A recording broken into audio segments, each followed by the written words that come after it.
জয় নিতাই, জয় গৌর, রাধা রানী কি জয়। আশা করি সকলে খুব ভালো আছেন এবং গুরুচরণ আশ্রয় করে ভজনে আছেন। আজকের ভিডিওর বিষয় হলো সরগোসাই, অর্থাৎ আমাদের পরম পূজ্য যে 6 জন গোসাই আছেন তাদের সম্পর্কে সংক্ষিপ্ত আলোচনা করব। প্রথমে আমরা জেনে নিই সরগোসাই অর্থাৎ 6 গোসাই কারা। এই 6 জন গোসাই হলেন রঘুনাথ ভট্ট, রঘুনাথ দাস, গোপাল ভট্ট, শ্রী রূপ গোস্বামী, শ্রী সনাতন গোস্বামী এবং শ্রী জীব গোস্বামী। প্রথমেই আমরা এই 6 গোসাইয়ের চরণে সশ্রদ্ধ প্রণাম নিবেদন করি। 6 গোসাই হিসেবে প্রথমেই যে নামটি স্মরণীয় তা হল রঘুনাথ ভট্ট। রঘুনাথ ভট্ট ছিলেন শ্রী চৈতন্যদেবের প্রথম প্রত্যক্ষ শিষ্য তপন মিত্রের পুত্র। স্বভাবত তিনি ছিলেন নির্লোভ, সংযমী এবং সুকণ্ঠের অধিকারী। সুন্দর গান করতে পারতেন তিনি। তিনি শ্রী চৈতন্যদেবকে ভাগবত পাঠ করে শোনাতেন, রান্না করে খাওয়াতেন। তার নামে কোনো গ্রন্থ পাওয়া যায়নি। সর্বাগ্রে আমাদের মনে রাখতে হবে এই সরগোসাইয়ের বিশেষ মাহাত্ম্য, বলা যেতে পারে প্রধান মাহাত্ম্য। এনারা বৈষ্ণব সম্প্রদায় তথা শাস্ত্রকে বিশ্বের দরবারে প্রতিষ্ঠা করেছিলেন এবং লুপ্ত তীর্থগুলিকে উদ্ধার করেছিলেন ও সেগুলিকে যথোপযুক্তভাবে প্রতিষ্ঠা করেছিলেন এবং রক্ষা করেছিলেন।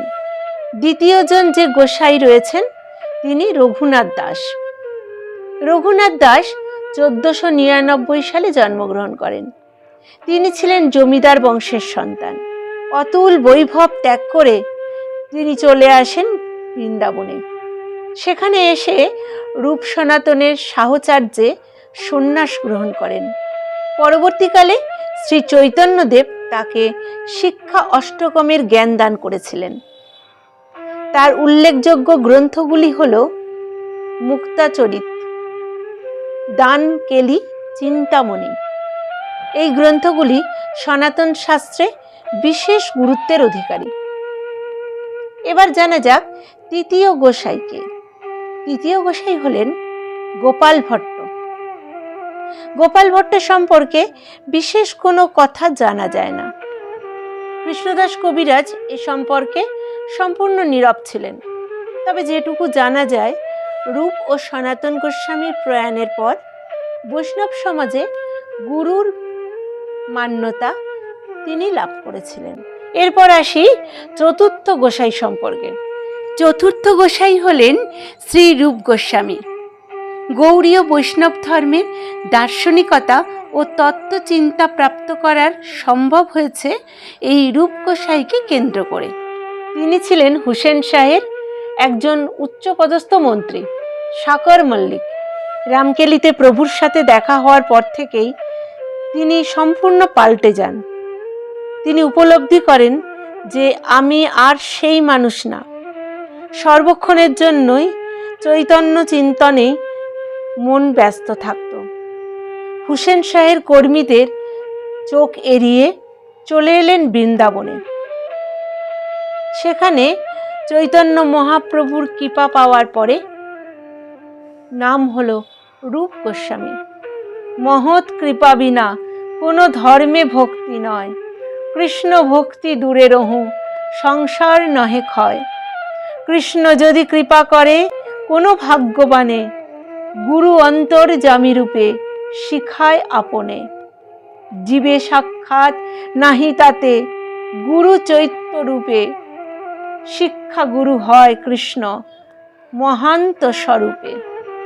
শ্রী রূপ গোস্বামীর উল্লেখিত গ্রন্থগুলি হল ভক্ত রসামৃত সিন্ধু, উজ্জ্বল নীলমণি প্রমুখ। এছাড়াও আরও অনেক গ্রন্থ রয়েছে। প্রভুর আশীর্বাদে রূপ গোস্বামী শ্রী বৃন্দাবনের যত লুপ্ত তীর্থ ছিল, যেগুলো লোক সমক্ষের আড়ালে চলে গেছিল, একমাত্র যমুনা এবং গিরি গোবর্ধন ছাড়া আর কোনো তীর্থস্থানই তখন প্রকট ছিল না।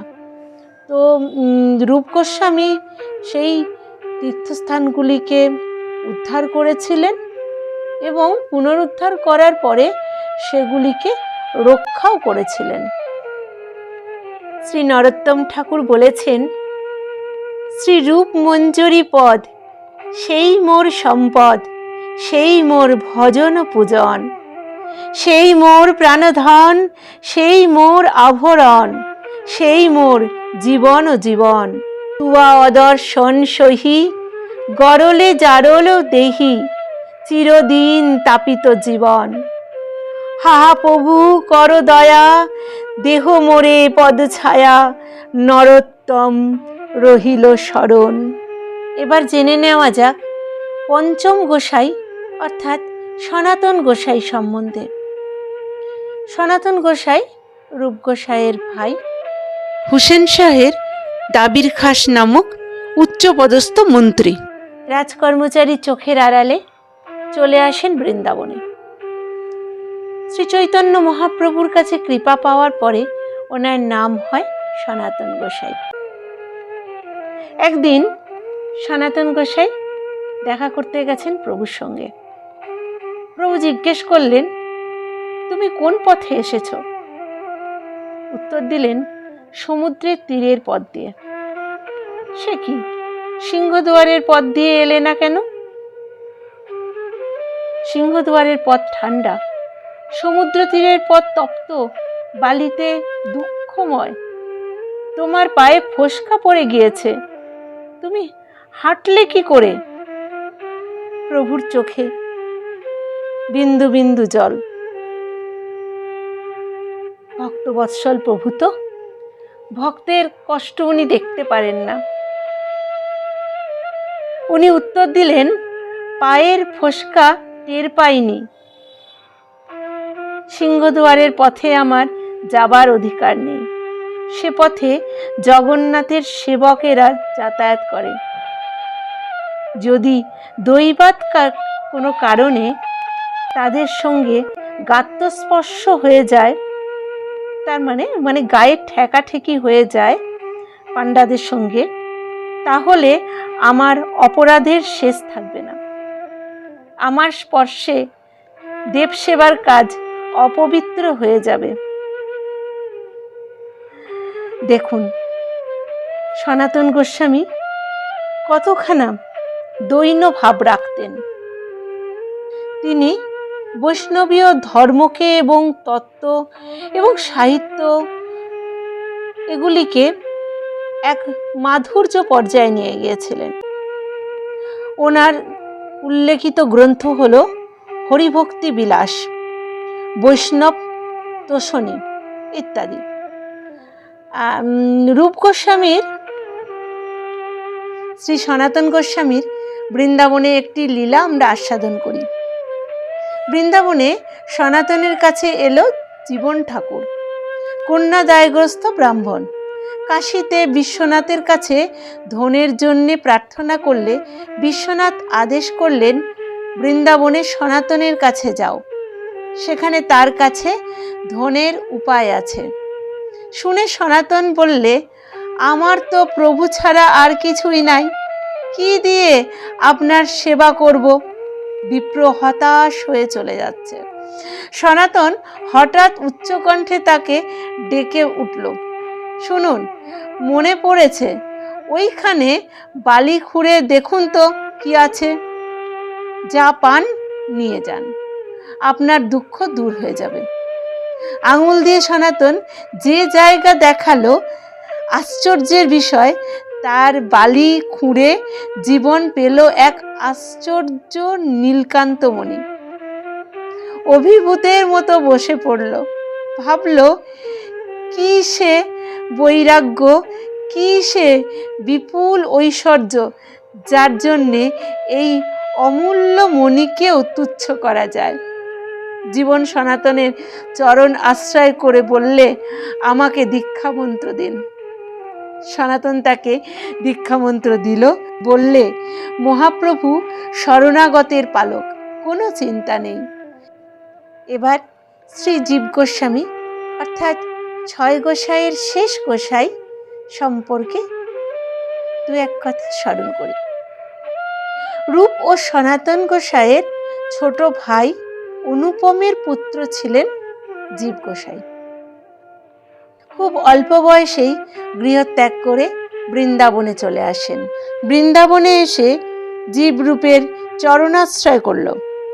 রূপের শুধু মন্ত্রশিষ্য নয়, অনুগামী ভৃত্যমাত্র নয়, সমস্ত বিদ্যা সম্পদের উত্তরাধিকারী হয়ে উঠল। জীব ক্রমে ক্রমে 25খানি গ্রন্থ লিখল। অন্যতম গ্রন্থ ষট সন্দর্ভ। জীবের আর একখানি গ্রন্থ হল হরিনামামৃত ব্যাকরণ। আশা করি এই ভিডিওটি সকলের ভালো লেগেছে। যদি ভালো লাগে লাইক করবেন, বেশি বেশি করে শেয়ার করবেন। আর যে সকল বন্ধুরা এখনো পর্যন্ত সাবস্ক্রাইব করেননি, চ্যানেলটিকে সাবস্ক্রাইব করে পাশে থাকবেন।